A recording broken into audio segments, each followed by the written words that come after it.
Well, Pam Bondi finally decided to show up to a congressional hearing today. The same lady who was previously photographed with a binder full of personal attacks on lawmakers refused to turn around and face the sex trafficking survivors sitting directly behind her when asked to do so, and then had to sit there, motionless, while Jamie Raskin read aloud the exposed names of victims her department was supposed to protect, rattled off the exposed names of co-conspirators her department chose to redact, and cataloged a year's worth of corruption so staggering that even grand juries made up of ordinary Americans keep telling her prosecutors to go home. The nation's top law enforcement officer is running what Democrats at today's hearing called a protection racket for a convicted sex trafficker, a revenge operation for the president, and a cover-up of the federal investigation into agents who killed American citizens in Minneapolis, and she dismissed every question about it as theatrics. As usual, let's watch this hearing, and I will give you my take later in the video. Work to be done in that area, but I want to thank the Attorney General for her great work in the first year on the job, and I want to thank you for being here. With that, I would yield to the ranking member for an opening statement. Thank you kindly, Mr. Chairman, and welcome, Attorney General Bondi. You've got the best lawyer's job in America because your mission is justice and your clients are the American people. But to promote justice for the people, you've got to listen to the victims, like the women seated behind you today. Those are just some of the hundreds of survivors of Jeffrey Epstein's global sex trafficking ring who are demanding that the truth be told and are demanding accountability for the abusers who trafficked and raped them. You still haven't met with these survivors. So with their permission, let me introduce to you the survivors and late survivors' family members who are present today. There's Teresa Helm, there's Jess Michaels, Laura Bloom McGee, Danny Bensky, Liz Stein, Marina Lacerda, Sky and Amanda Roberts, who are the family of the late Virginia Giuffre, Charlene Ruchard, and Lisa Phillips. Now, you're not showing a lot of interest in the victims, Madam Attorney General, whether it's Epstein's human trafficking ring or the homicidal governmental violence against citizens in Minneapolis. As Attorney General, you're siding with the perpetrators and you're ignoring the victims. That will be your legacy unless you act quickly to change course. You're running a massive Epstein cover-up right out of the Department of Justice. You've been ordered by subpoena and by Congress to turn over 6 million documents, photographs, and videos in the Epstein files, but you've turned over only 3 million. You say you're not turning over the other 3 million because they're somehow duplicative, but we know that there are actual memos of victim statements in there, and you also took down the Department of Justice's prosecution memo from 2019. So it's clearly not all duplicative, but even if it were, why not release it? Just release all the duplicative stuff. In the half you did produce, you redacted the names of abusers, enablers, accomplices, and co-conspirators, apparently to spare them embarrassment and disgrace, which is the exact opposite of what the law ordered you to do. Even worse, you shockingly failed to redact many of the victims' names, which is what you were ordered to do by Congress. Some of the victims had come forward publicly, but many had not. Many had kept their torment private, even from family and friends, but you published their names, their identities, their images on thousands of pages for the world to see. So you ignored the law, and even with over 100,000 employees at your disposal, you acted with some mixture of staggering incompetence, cold indifference, and jaded cruelty towards more than 1,000 victims raped, abused, and trafficked. This performance screams cover-up. Convicted sex trafficker and groomer Ghislaine Maxwell opened the gates of hell to Virginia Giuffre and hundreds of other victims, as Virginia recorded in her remarkable book, Nobody's Girl. But when Maxwell was subpoenaed to come testify before Congress, you and Todd Blanche quickly moved her from a higher security prison to a minimum security camp in Texas, where she's enjoyed 5-star treatment, including catered meals, private gym time, and access to a therapy puppy. All because Todd Blanche, who's utterly failed to investigate the monstrous crimes of Epstein and Maxwell's co-conspirators, spent 9 hours with Maxwell and satisfied himself that she would have nothing untoward to say about Donald Trump, which is your only real interest in the matter, based on institutional performance. But abandoning victims and coddling perpetrators is what you do best. When the FBI opened a criminal investigation into the brutal killing in Minneapolis of Renee Good, a poet and 37-year-old mother of 3, by Trump's masked paramilitary ICE agents, you shut it down. You claim you're investigating the cold-blooded murder of Alex Preddy, an ICU nurse at the VA. But how can we trust the administration when the president and Kristi Noem call Preddy a domestic terrorist and Stephen Miller called him a would-be assassin? Not only do you refuse to share evidence with the state and local investigators and prosecutors in Minnesota, you have blocked their access to the crime scene and the evidence.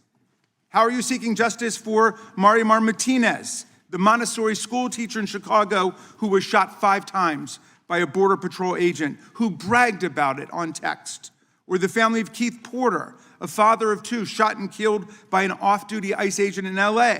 Or the family of Silverio Villegas Gonzalez, shot and killed in Illinois minutes after he dropped his kids off at school? There's no sign of any movement at the Department of Justice. You even launched a criminal investigation into Renee Good's grieving widow. How sick is that? But it's even worse. You've turned the People's Department of Justice into Trump's instrument of revenge.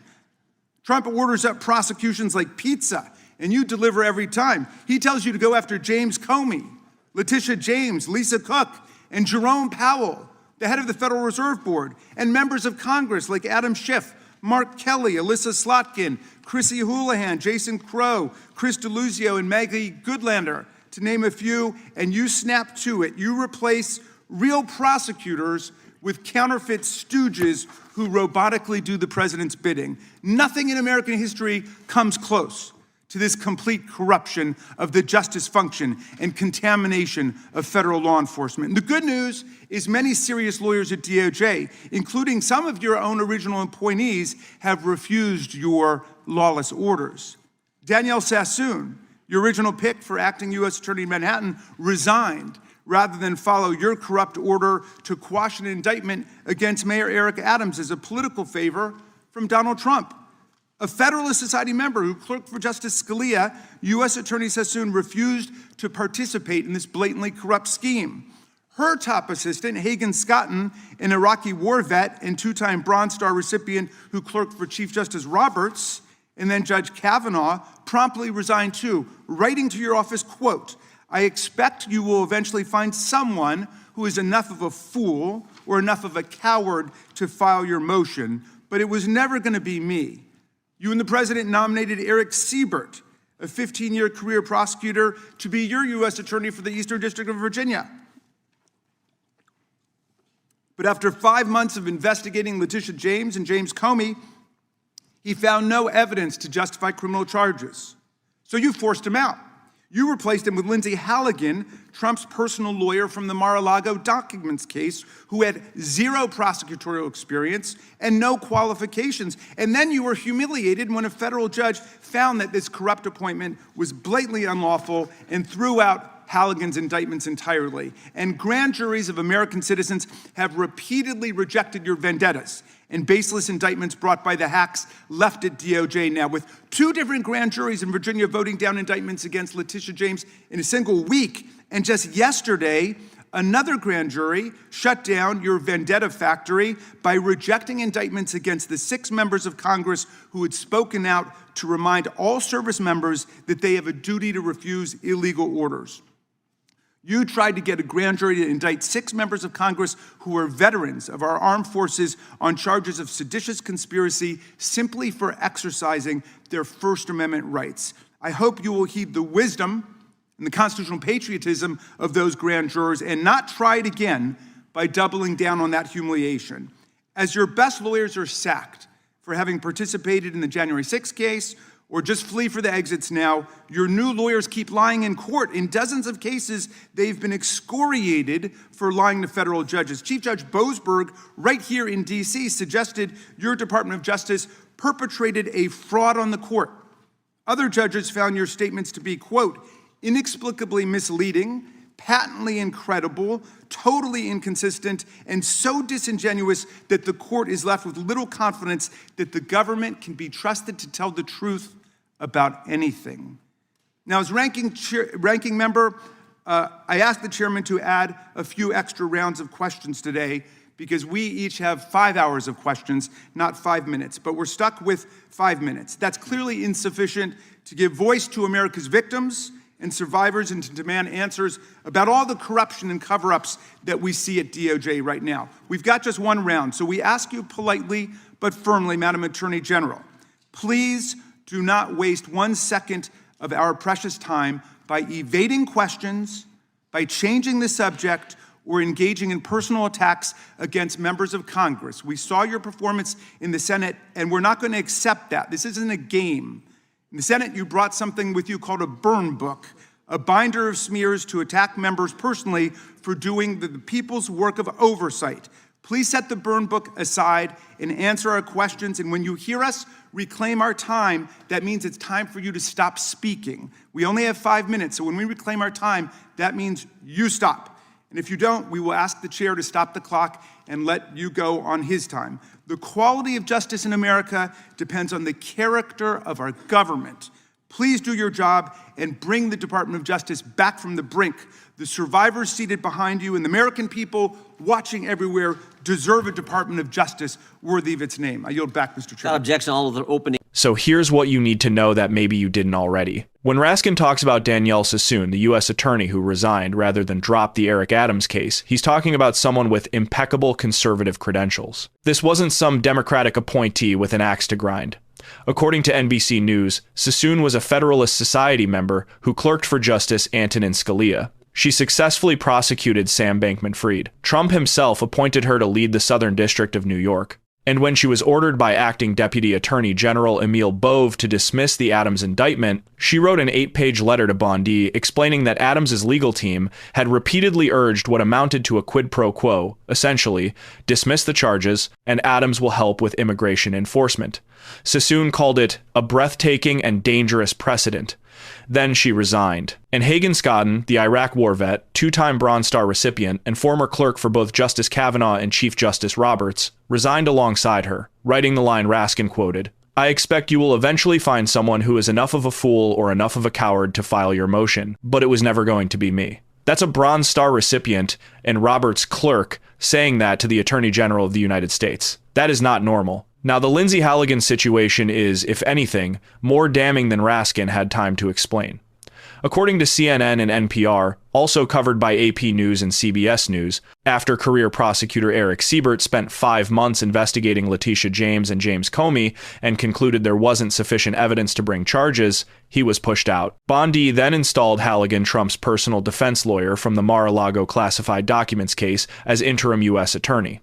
Halligan had zero prosecutorial experience. She personally presented the cases to grand juries. She was the sole person to sign the indictments. And on November 24, 2025, federal judge Cameron McGowan Curry ruled that Halligan's appointment was flatly unlawful. Writing that allowing it would mean the government could send any private citizen off the street attorney or not into the grand jury room to secure an indictment so long as the attorney general gives her approval after the fact, both indictments gone. And then, according to ABC News, Halligan kept calling herself U.S. attorney anyway, until another federal judge, David Novak, a Trump appointee, wrote that her continued identification of herself as the United States attorney ignores a binding court order, and said the DOJ's defense of her contained a level of vitriol more appropriate for a cable news talk show. And here's the thing, Raskin didn't have time to mention about the Letitia James case specifically. According to Reuters and AP News, after the original indictment was thrown out,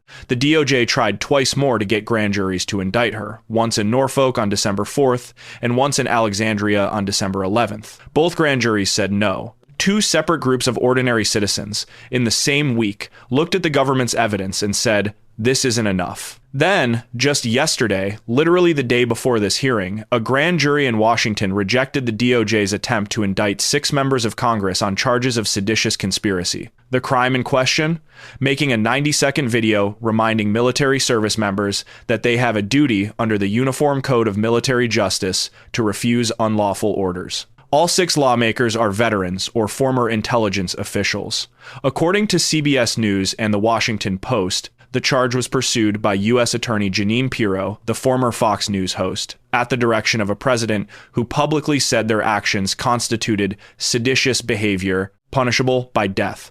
A former federal prosecutor told CBS News that no lawyer, competent or otherwise, could have looked at the statute and concluded this plainly protected speech constituted a felony. Even Republican Senator Thom Tillis criticized the move, saying, "Political lawfare waged by either side undermines America's criminal justice system." And the Minneapolis situation that Raskin raised, the killings of Renee Good and Alex Pretty deserves its own episode, and I promise we'll do one. But the short version is this. Renee Good was a 37-year-old mother of 3 and a U.S. citizen who was shot and killed by ICE agent Jonathan Ross on January 7th. According to NBC News, the FBI initially agreed to conduct a joint investigation with Minnesota's Bureau of Criminal Apprehension, then reversed course and locked state investigators out entirely. No access to evidence, witnesses, or the crime scene. Multiple federal prosecutors in Minneapolis resigned in protest. Then the DOJ opened an investigation into Good's grieving partner. Alex Pretty was a 37-year-old VA ICU nurse, a man who spent his days saving the lives of American veterans who was killed by Border Patrol agents on January 24th.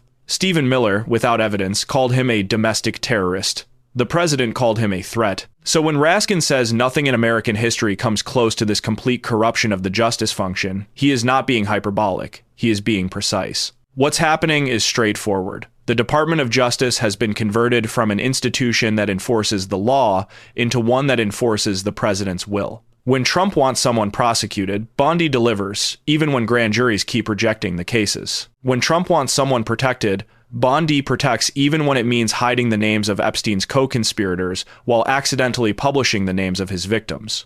The way to explain this to anyone who asks is simple.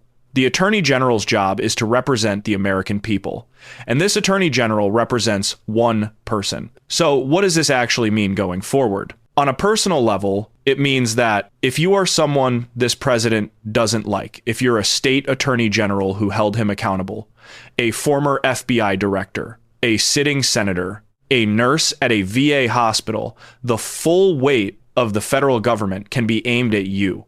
Not because you committed a crime, but because you committed the offense of being inconvenient. That's the system we're living in right now. It's like if your homeowners association could send armed agents to your house because you put up a yard sign they didn't like, except the homeowners association has 100,000 employees and nuclear weapons. On an institutional level, what we watch today is the sound of the last guardrails being tested.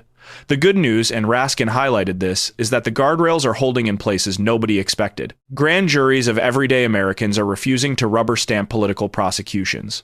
Judges, including Trump appointees, are throwing out unlawful appointments. Career prosecutors are resigning with devastating public letters rather than participate. As Senator Scotten said last night after the grand jury rejected her indictment, it was a grand jury of anonymous American citizens who upheld the rule of law. But those guardrails only hold as long as there are people willing to say no, and this administration is systematically purging every person who does.